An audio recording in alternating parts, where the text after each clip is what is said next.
बिस्मिल्लाहिर्रहमानिर्रहीम। आज का जो टॉपिक है वो बकरियों के मतलब है। बकरियों में सबसे ज़्यादा ख़तरनाक बीमारी एंटेरोटॉक्सीमिया। इस बीमारी में बिल्कुल जानवर सेहत याब होता है, बिल्कुल ठीक होता है, तो वो अचानक मर जाता है और बाज़ दफ़ा उसमें कोई अलामत भी नहीं आती। रात सुबह उठते हैं तो एक आधा जानवर मरा होता है, फिर इसे वक्फे से। और ये बीमारी का जरासीम क्लोस्ट्रीडियम परफरेंजिन सी और डी टाइप है। इसमें वो नॉर्मली जानवर के अंदर होता है, उसके आंतड़ियों में इसका जरासीम कुदरती तौर पे पाया जाता है। अब आप वैक्सीन नहीं करवाते और उसके अलावा आप खुराक उसकी बेहतर कर देते हैं, जैसे गंदम वगैरह की कटाई हो तो सिट्टे ज़्यादा खाती हैं बकरियां, या चने का सीज़न हो तो उसमें वो थाल एरिया में छोड़ते हैं, तो ये एकदम आउटब्रेक होती है। हाई ग्रेन्स ये इसको कहते हैं बीमारी। और या वो जानवरों में कोई पेट के कीड़े ज़्यादा हैं, कमज़ोर हो गई हैं, उनका सिस्टम बॉडी सिस्टम कमज़ोर हो गया, मदाफ़ती निज़ाम, तो उसमें ये अटैक करती है। तो इसमें जो दो चीज़ें हैं कि आपने उसकी वैक्सीनेशन प्रॉपर करवानी।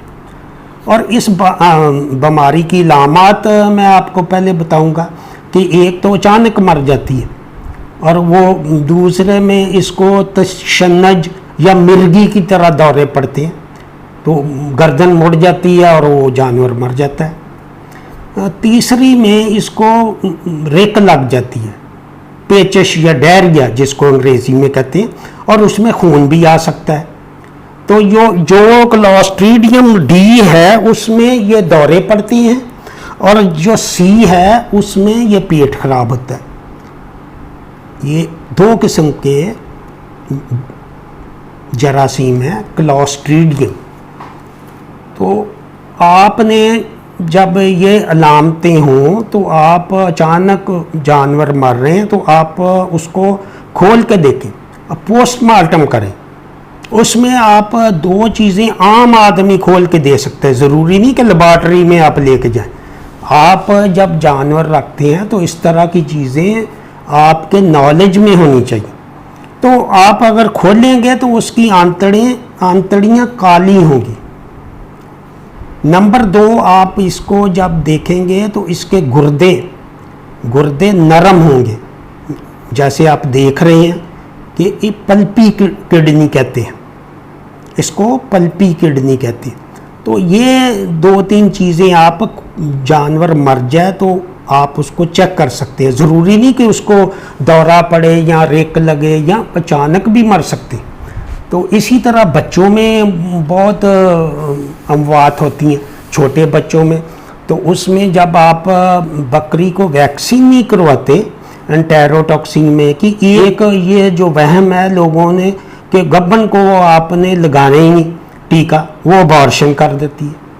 ये पता नहीं किसने ये अफवाह फैला दी है या किस तरह है।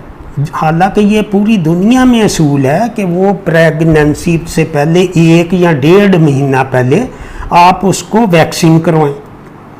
और वैक्सीन जो करवानी है उससे बच्चे में इम्यूनिटी पैदा होगी। ये माँ के अगर उसको टीका लगा है तो पैदा होते ही बच्चे को इम्यूनिटी पैदा होगी। और जिस भेड़ बकरी को टीका लगा है उसको बच्चे को आपने 1 महीने बाद टीका लगवाना है, और उसको फिर 1 महीने के बाद 15-20 दिन बाद 2 हफ्ते बाद उसकी बूस्टर डोज लगवानी है। दूसरी डोज जो आम महकमे में और लोग नहीं करवाते। आप देखें जितने भी पोलियो के ड्रॉप्स हैं या इंजेक्शन हैं, हिफाजती टीके, उसमें बूस्टर डोज लाजमी होती है। वो कार्ड बनता है, उसके मुताबिक वो बूस्टर डोज रखते हैं और उन्होंने वैक्सीन वो डब्बे में रखी होती है। इसी तरह अब जानवरों की वैक्सीन भी वो बॉक्स में होती है। तो पहले ये मैं बात कर लूँ कि ये जो जिसको बकरी को वैक्सीन नहीं लगी फ़र्ज़ करें تو اس کو آپ نے 10 دن کے بچے کو ٹیکہ لگوانا ہے اور 10 دن کے بعد 1 مہینے کی عمر میں اس کو دوبارہ ٹیکہ لگانا ہے۔ اس سے وہ انٹیروٹاکسیمیا سے جو بچے مرتے ہیں وہ مرنے سے بچ جائیں گے۔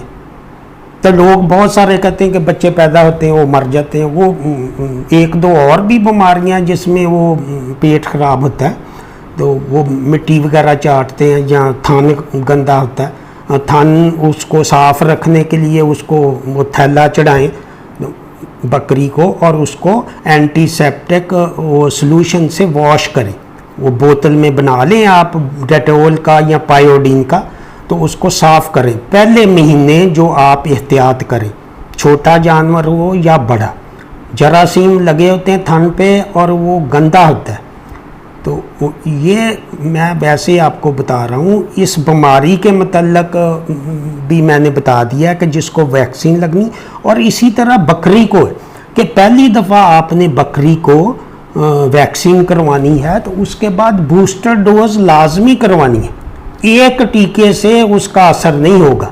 اور اس کے علاوہ آپ نے ویکسین جو اب آ رہی ہے ہمارے محکمے میں، وہ جب وہ کھل جائے تو اسی وقت وہ ختم ہو جانی چاہیے۔ جو چھوٹی بوتل ہے وہ یہ نہیں کہ آپ ایک کھول لی تو اس کو پھر 2 دن وہ لگاتے رہتے ہیں لوگ، ہمارے جو خود بھی خرابی ہیں۔ اور ویکسین کو آئس باکس سے باہر نہیں نکلنا چاہیے، اس کے پاس وہ ڈبہ ہو اور اس میں برف ہو، اگر وہ نہیں ایسا کرتا تو آپ اس کی رپورٹ کریں۔ وہ جو جرم ہے ویکسین کو ویسے رکھ کے، یا وہ پہلے باہر ہی پڑی رہی، وہ کرنے کے پہلے وہ ویسے ہی رکھ لیا وہ برف، اب برف تو مشکل ملتی ہے ہمارے محکمے میں، وہ ایک موٹر سائیکل دی ہوئی ہے وہ بھی سرکاری ہے، برف کے بھی پیسے نہیں ملتے ان کو، اور بہت بجلی چلی جاتی ہے، فریجیں کئی جگہ لوڈ شیڈنگ ہو جاتی، تو وہ سارا ویکسین خراب ہو جاتی ہے، اس ویکسین کا کوئی فائدہ نہیں ہے۔ تو اس مقصد کے لیے آپ پرائیویٹ سٹور سے بھی رابطہ کر سکتے ہیں، جو بڑے سٹور ہیں جن کے پاس بجلی بھی بند ہو جائے تو وہ سسٹم ہے، تو اس طرح سے بھی آپ مینیج کر سکتے ہیں کہ پرائیویٹ میڈیکل سٹور پہ بھی وہ دستیاب ہوتی ہے، وہ بہت زیادہ مہنگی نہیں ہے، تو آپ خود برف میں رکھ کے لے کے آئیں اور اس کو کر کے اس کو باقی کو ضائع کر دیں۔ اب تو چھوٹی پیکنگ آ رہی ہیں، تو اس میں وہ یہ میں صرف بھیڑ بکریوں کی بات نہیں کر رہا، یہ پورے لائف سٹاک کی ویکسین جتنی بھی ہیں وہ ساری آئس کولڈ کر دیں۔ پہلے نہیں تھا، پہلے آپ دیکھتے ہوتے ہوں گے کہ وہ عام ہی آدمی آیا، وہ بڑی بوتل جیب میں ڈالی ٹھوک دیا سارا۔ اب یہ 2-3 سال سے ترقی ہوئی ہے نا، پاکستان میں جو پرانے ارسطو سائنسدان ہیں تو انہوں نے یہ نہیں دیکھا کہ اب ہمارے ہسپتالوں میں تو حالات ہی خراب ہیں، وہاں آپ دیکھیں کس طرح ڈاکٹر بیٹھے ہیں، کیا وہاں سسٹم ہے، تو وہ یہ جو انہوں نے کیا ہے تو اس سے بہت زیادہ نقصان ہو رہا ہے، جانوروں میں بہت سارا پرابلم آ رہا ہے۔ وہ پہلی ویکسین ٹھیک تھی جو پرانے وقتوں میں تھی، وہ روم ٹمپریچر پہ لگتی تھی۔ تو بہرحال یہ آپ نے خود دیکھنا ہے، آپ کے پیسے لگے ہوئے ہیں، جانور آپ کا ہے، اس کی احتیاط آپ نے کرنی ہے، گورنمنٹ نہیں کرتی۔ گورنمنٹ کے اتنے ادارے ہوتے تو آج تک کوئی بہتری نہ ہو جاتی۔